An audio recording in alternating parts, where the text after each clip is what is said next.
Hey everyone, so Fortnite released recently on Android, bringing us the last major platform release for what is undoubtedly the biggest game in the world right now. In the past, we've covered the iOS version of the game and also the Nintendo Switch release, and in both cases, we've stacked them up against Xbox One X to better understand how Epic Games squeezed the title onto mobile hardware. Bearing in mind the vast gulf in power there, the ports to mobile devices border on the miraculous. But with this new Android release, we have a new opportunity here to look at Fortnite in a new way via a unique three-way mobile head-to-head shootout. So here's what we're going to do. First of all, we're using our hardware modified Switch to take another look at Fortnite on the Nintendo Hybrid. But this time we're looking at the game running entirely in mobile mode. And in turn, we're going to compare the exact same gameplay running on an iPhone X and yes, the new Android release operating on a Galaxy S9 Plus. And to complete the quartet, yes, once again we'll be looking at Xbox One X, again running exactly the same gameplay. Think of that console version as our control, the top tier experience with pretty much the entire Fortnite visual feature set enabled. The gold standard against which our other contenders in the mobile space must aspire.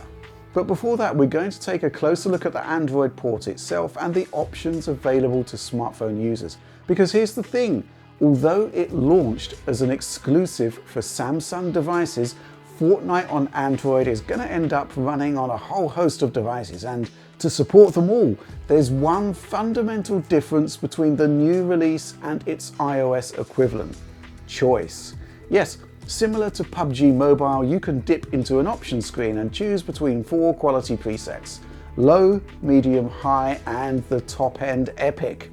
Now, on iOS, Epic only has to support a limited amount of phones and tablets, so basically it chooses the best settings for each individual device, from the oldest supported phone, iPhone 6s, right up to the latest iPhone X. On Android, users get to choose, and on top of those quality settings, you can also set the target frame rate to be either the standard 30 frames per second or a lower 20. Presumably to give a more consistent experience on lower power phones. But what about these quality presets? What do they actually do? Well, let's go down the chain, shall we? First of all, let's start with Epic settings, the cream of the crop, the best of the best. Right then, well, by and large, this is basically the same as the top tier experience as you'll see on iPhone X. Pretty much the same feature set is delivered actually, where the developer pushes out draw distances as far as the phone can comfortably carry them without impacting performance, while at the same time drawing the largest amount of foliage possible. These two aspects of the game's visual makeup are clearly the most taxing, because once you drop from Epic to high, the objects further into the distance disappear. Not only that, but the grass density drops too. Interestingly though, pretty much everything else seems to be the same. Resolution, texture quality, water rendering quality, everything else kind of seems to be the same. But yeah, you look at some scenes on high and the drop in detail between those two settings, Epic and high, can be rather dramatic. But in other areas, not really much in it, and it's not as if distant detail impacts the core gameplay. On a Samsung Galaxy S9 Plus, the rendering resolution of both Epic and high modes is the same. We pixel counted it at 1480 by 720, ultra wide 720p basically. Next up, we move between high and medium settings. Now you look at the transition here and it seems that you're losing a lot of detail. Yes indeed, it's a resolution drop first and foremost, with the ultra wide 720p we saw previously cut down to 1387 by 675, a 12% drop in overall pixel count. Foliage takes another big hit in that it seems to be pretty much gone, while shadows, which are computationally expensive for the GPU to render, are completely disabled. Interestingly though, the level of detail beyond foliage seems to be a match for the high setting. You're still getting an okay experience at medium, I'd say, but the hit to image quality starting to look pretty obvious. And inevitably that leads us on to Fortnite's final low setting. It's not really much to share here. by and large it seems to be identical to medium, but resolution takes another hit, a big one this time. We're reduced to just 925 by 450 on the S9 Plus, a 56% drop from medium and a 61% drop from epic and high. So we have a pretty clear hierarchy of scalability then. First of all, Fortnite strips out some foliage and distant objects to save GPU power, going from epic to high. Then the game removes the remaining foliage and shadows while dropping back to medium and cuts back resolution a touch. Finally, at the bottom end of the ladder, resolution actually takes a big hit, but otherwise we seem to be pretty much on par with medium. And after that, if performance is still too wobbly, an artificial frame rate cap of just 20 frames per second can be enabled. I mean, the difference is pretty stark, but even at the bottom end, Epic is still suggesting that you'll need a Samsung Galaxy S7 as the minimum to play the game. Just for transparency's sake, let me just reiterate that I'm using a top-end Galaxy S9 Plus here, which Epic provided for testing the game. Next up, the main event where we're going to compare and rank every mobile version of Fortnite available, iOS, Android and Switch, and see where they all sit compared to the fully armed and operational Xbox One X version of the game. Now this is the really cool thing about Fortnite, crossplay, and by extension, a function of that feature allows us to get completely matching footage between all four versions, making this video a lot easier to put together. So here's how we set it all up. First of all, we put together a 4-player cross-play squad. Switch, Galaxy S9 Plus, iPhone X, Xbox One X in the lineup there. 2 phones, 1 handheld console and a 6 teraflop console monster in the same game. Absolutely brilliant. Once the matchmaking lobby is populated, all of us are on the battle bus. This is really neat actually, as the viewpoint is pretty much identical between all systems at this point. Though there is some variance in that the 2 phones have ultra-wide displays and Epic adjusts field of view to ensure that the full real estate of the screen is used effectively. Xbox One X sets the pace in terms of overall view distance and detail. iOS and Android follow with some obvious downgrades, while it's clear that Switch in mobile mode pares back both resolution and view distance quite significantly. Now, what I found fascinating here is that the Galaxy S9 Plus is producing pretty much the same visual feature set as the more powerful iPhone X. However, despite its weaker GPU, the Samsung phone is delivering slightly higher resolution. Now, the HDMI cable on the Apple machine is impacting image quality a little here, but our pixel counts suggest a 1461 by 675 resolution, while the S9 Plus offers up 1480 by 720, and this may well be down to differences in screen aspect ratio. But it's worth stressing here that we aren't quite showing iPhone X at its best here owing to the HDMI output issues. Regardless, the S9 Plus has an 8% boost to pixel count and it doesn't seem to come at the expense of performance. Okay, so let's return to the game where we synchronize all players to drop from the battle bus at the same time. Now, all 4 players can't occupy the exact same physical space, obviously, but the shots are still broadly comparable when we're at altitude. Again, there is visual parity in the mobile feature set between iOS and Android, but yeah, the Switch has a murkier image.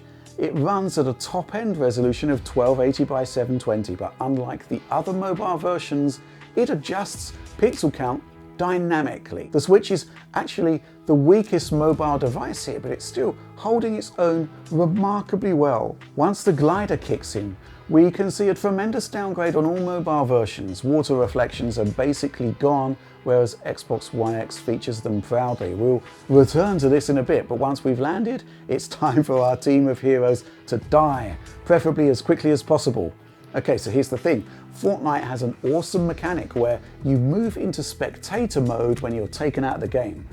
First of all, the camera switches to follow your teammates. If you're in a team, that is. Then you'll move on to the personal team who killed you or your teammates. This is the way we can match up gameplay footage so precisely, but it means we'll need the same guy to kill our entire team. So the first order of business is to bunch up and present an easy target. Kudos to Gorkra123 here, who we will be following for the rest of this adventure, and is a really cool player who actually ends up claiming the victory royale. And yes, once he's scalped us and moved on, we can start the direct head-to-head comparisons in earnest via spectator mode. And it all begins with just how beautiful Xbox One X is in water rendering. The interaction between the player and the water is on another level, and obviously the reflections are so much more beautiful. A really nice screen space implementation here, and as we swap between Switch, Android and iOS, there's the same compromised effect on the mobile platforms, all of them. Now, I can't really say it's ugly, but it's clear that the full consoles get access to a prettier game with particular advantages overall in terms of lighting, shading, effects, and yes, of course, frame rate, where the likes of PS4 and Xbox One target 60 frames per second, over 30 on the mobile platforms. In scenes like this, there's not really much to choose between the various mobile versions though. iOS and Android are pretty much the same, and while there are some differences I'll cover in a bit, the main difference with Switch is that the colour range here is less vibrant. Of course, this may well be down to our capture device, but the saturation on iOS and Android certainly seems ramped up a touch. So far, Switch has been a kind of poor relation to its mobile cousins in terms of view distance and whatnot, and perhaps that's not surprising. I mean, both the Galaxy S9 Plus and the iPhone X are state-of-the-art mobile products with significant technological advantage over Switch, which operates with a 2015-era NVIDIA Tegra X1 with a downclocked CPU and GPU. The fact that it's this close at all is fascinating. Switch undocked runs with GPU clocks at a max 384 MHz. The chip itself is on a 20nm process. Chip fabrication technology that Apple dumped after iPhone 6s. It's almost certainly the case that both Apple and Samsung have more capable GPUs running significantly higher clocks, and that's before we even move on to the CPU side of things, where Switch also has frequency and technology disadvantages. But it is a dedicated handheld with an elegant, efficient graphics API that allows developers full access to the GPU, and that makes a hell of a lot of difference. Oh, and of course, more of its memory can be dedicated to the game, which may explain this. In Fortnite, the player can harvest the environment for resources and use them to construct buildings and ramps. And here we see a big divide between dedicated consoles and mobile devices. Everything the player crafts uses a much more detailed model on both Xbox One X and Switch. There are clearly two different sets of assets here. The dedicated mobile devices get a simpler set, while Switch and the standard consoles get more detail. Switch actually benefits from a number of features only found on the consoles, and you can also see that in foliage. Now, what's clear is that iOS and Android do have the advantage of pushed out draw distances, but the Switch's foliage takes on more of the surrounding lighting. It's mostly visible as a specular element, but you can see that sunlight can have more of an effect on the grass compared to the iOS and Android games. Another thing to point out about the grass draw distance, it's actually higher on Switch when docked, where GPU clocks rise to 768 MHz and dynamic res hits a higher top end of 900p. And you know what? I still reckon that the S9 Plus and the iPhone X still have a GPU frequency advantage there, even compared to the docked Switch, a machine that really does punch above its weight. Okay, so far Android and iOS have been pretty much on par throughout, though the S9 Plus does have that small resolution advantage. But here's the thing, sometimes the more powerful iPhone GPU does deliver a small boost to the game's visual feature set, and you can see that here with draw distance. It only seems to happen on occasion, but the iPhone is capable in some scenarios of rendering far-flung detail where Android decides to cull it. I mean, resolution apart, there's really very little to split those two versions, but it does crop up occasionally, and it would be remiss to avoid mentioning it. But does it really make any impact to the way Fortnite plays? No, not really. So let's talk performance. We've previously covered iOS and Xbox One X and indeed the docked Switch experience, but we've not really looked at Switch Mobile or Android frame rates. Let's talk about the Epic settings experience on the S9 Plus first of all, the full fat experience for mobile users. Now, this is quite a difficult subject to cover really, because while it runs at 30 FPS, it's very different from any other Android 30 FPS game I've seen. To illustrate, here's a look at Asphalt 9 on the same phone which targets the same frame rate. Now, we're looking at a 60 Hz display here, so to get the best 30 FPS presentation, each new frame should persist for 2 screen refreshes, or 33 milliseconds per frame on our frame time graph here. And what you're really looking for there is a level line. But you can see here that Asphalt doesn't do it. Instead you get ugly judder. This is what we call bad frame pacing. And I see it on pretty much every 30 FPS Android game I've played, and man, it can look ugly. Fortnite isn't perfect, but if you look at that frame time line, it sticks much closer to the locked 33 millisecond or 2 frame refresh line. This means that for the most part you get a smooth experience. It's far from perfect, but it's a much better turnout than I was expecting based on the other Android games I've played. But Switch is undoubtedly smoother still. Now, if you indulge in a 50 versus 50 skirmish, you will encounter frame drops due to the sheer amount of players on screen, but for the entirety of the game we mirrored with Gorkra 123, performance is remarkably solid. The refresh is consistent by and large, meaning that we get that flat frame time line and that fluidity that is crucial for a game like this. Some occasional frame pacing issues, yes, but it's by far the smoothest mobile version. So where does this leave us in terms of the ultimate mobile Fortnite experience? Well, first of all, the fact that we're running this comparison at all speaks to the remarkable achievement that Epic Games has delivered here. The team did stunning work in tuning for 60 frames per second on the standard consoles when the game launched at 30, and that level of optimization almost certainly forms the foundation for making this experience possible on all of the mobile devices at the reduced 30 frames per second. Secondly, a huge amount of GPU work has been carried out to cram in a convincing Fortnite experience onto iOS, Android and Switch. Really clever techniques are used to make those big draw distances possible. A lot of the stuff rendered in the mid to far distance is actually 2D in nature, but they've been manipulated to be viewed in a kind of 3D way, saving a massive amount of GPU power. And at range, this illusion works, and it's just one technique that makes a mobile port of Fortnite possible. If I had to choose which portable version I'd want to play, well, I'd take the Switch. What you lose in resolution and draw distance, you gain simply by having access to a decent control system. Now, Epic has made some good improvements to Fortnite on phones with the introduction of features like auto fire, your weapon blasting automatically as soon as you have an opponent in your sights, but nothing beats actual physical controls. But beyond that, I can't fundamentally criticize any of the mobile versions at all, and of course, what the phones have that Switch doesn't is a direct connection to a cellular network for actual gaming on the go, anytime, any place, no worries.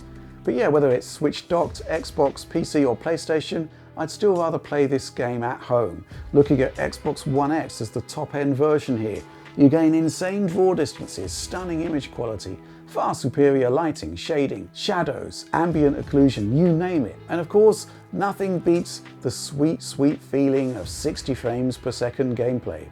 So there we are, a pretty intense look at Fortnite, and I hope you enjoyed watching as much as I enjoyed putting everything together here. Please like and subscribe, and if you're already subbed, ring the bell for instant notifications whenever a new Digital Foundry video drops. And those who really appreciate what we do and want to help us directly can of course support our Patreon, where this video and hundreds of others are available to download in pristine quality. But for now, from me, thanks so much for making it all the way to the end of this video. And thanks for watching.